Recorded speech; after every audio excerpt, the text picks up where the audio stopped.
Here we are on Brunch with Brian today, and today it is actually National Listening Day.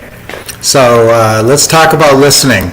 Listening is a crucial part of actually being able to get a sale. It's actually World Listening Day. Excuse me, not National Listening Day, World Listening Day today. So what does that mean to me? That means that if I'm going to get deals done, I have to be able to evaluate what is important to that customer. I have to understand where they're coming from. And they have to understand a little bit where you're coming from too. In fact, it's a two-way street, and this is part of the sales call. This is part of the closing call that probably gets the most neglected.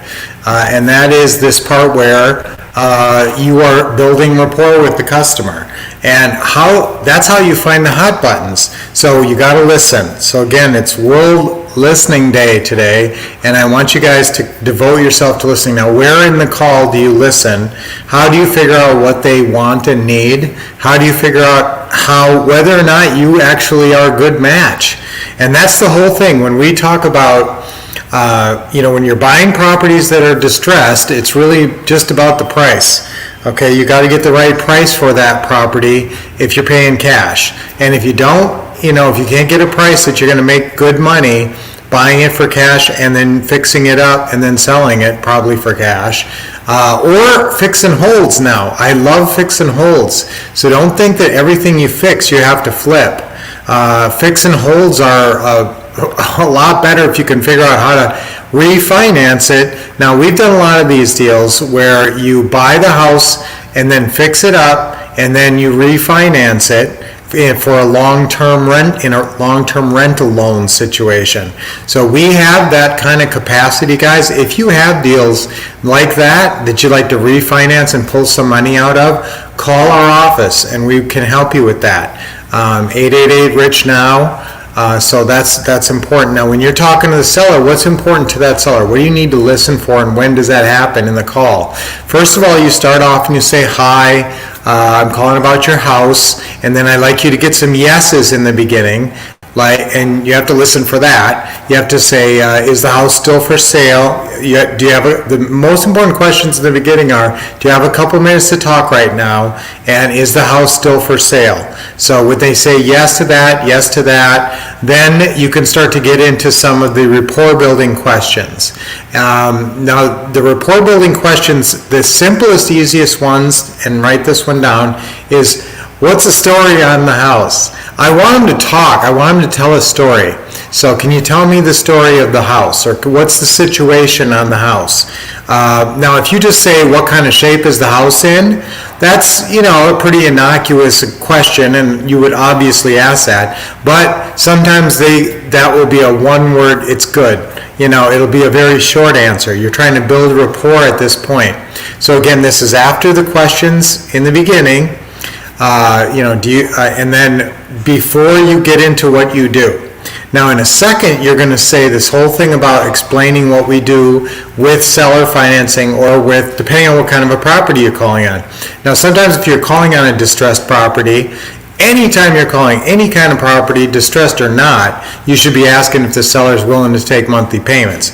And if they're not willing to take long-term monthly payments, meaning, 2 years, 5 years, 10 years, 30 years sometimes, if they're not open to that, are they open to maybe 6 months? Especially if the property is distressed. That's what we call transitional seller financing, when they just give you a few months, so you don't have to raise the money to buy the house, you just have to raise the money to do their fix-up. Then you can sell the house and pay the seller. So that's another strategy. So when you're listening, you can tell what the seller wants and needs. You can hear, well, if their big thing is I need to move fast, if their big thing is I don't have much equity in the house anyway, if they owe 120 on a house that's worth 130, they're not expecting to get a big bunch of money. They'd love to sell it and be able to walk away. That's why with subject to deals we ask, would you sell us the house for what you owe on it? It's a very simple question. But you don't know that unless you've asked some questions and kind of know what their situation is. So again, you can start off, what's the story on the house, and then what are the other questions that can open up the doors to building rapport and to finding out their hot buttons. Write this down. This should be a given. What's the most important thing about building rapport? What's the most important benefit. Why do you take the time to build rapport? Because you're trying to find out their hot buttons, okay? The most important reason to build rapport is to find people's hot buttons. Morning, Ken. Morning, Lee. How you guys doing? Hi, Robert. So when you're talking to the customer, you can ask them, when are you looking to move and why are you looking to move? Okay, when are you looking to move and why? Those are questions that reveal a lot, many times. Now, sometimes they don't want to get into it. But if you've built a little rapport and if you said your own real estate investor bio, now that's a really crucial part of building that rapport and then listening. So first you tell, this is in our negotiating techniques too, we talk about tell a little personal information about yourself. That encourages them to tell a little personal information about them. So you should have your real estate bio. It should be about 3 lines. Sometimes we call it your home investor bio, your real estate investor bio. Sometimes you're just real estate bio. This is what you say about yourself on the phone call. It's your little elevator speech. Now, it should have something to do with real estate. It should have to do with your real estate credibility unless you don't have any. If you don't have any, you're just telling them, we buy and sell houses all around the area. I've lived in the area a long time. We buy and sell houses all around the area. That's a lot. That could be enough right there to build credibility. Now, let me have a lot more. I can say, I used to run a mortgage office downtown. My wife used to sell new homes for Shea Homes. That's a very well-known company builder out here in our area. So that gives us an extra layer of credibility. And then we say, but back in 2003, we realized we could help sellers and buyers a lot more by just buying their house directly or offering them a house. So that's when we formed We Buy Houses LLC.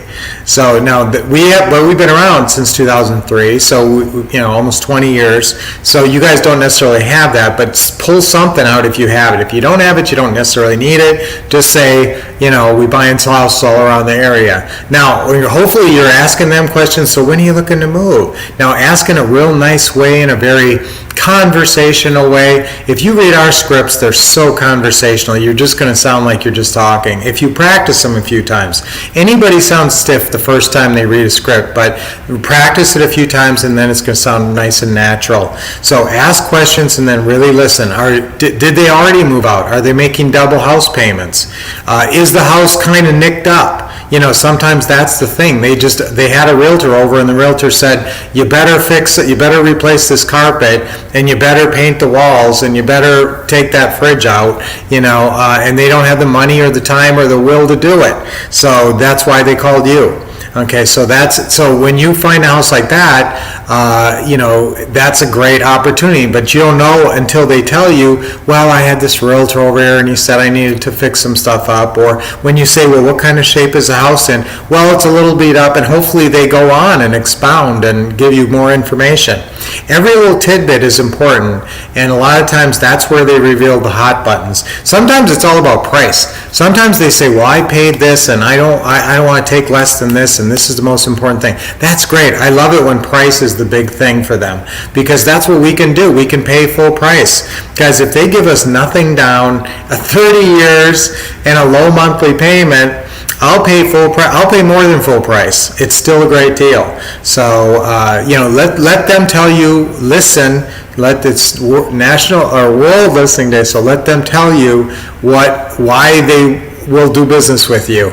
Let them talk and listen to what they say. We have the best scripts in the business by a mile, except for people who copy our scripts, and that happens a lot too.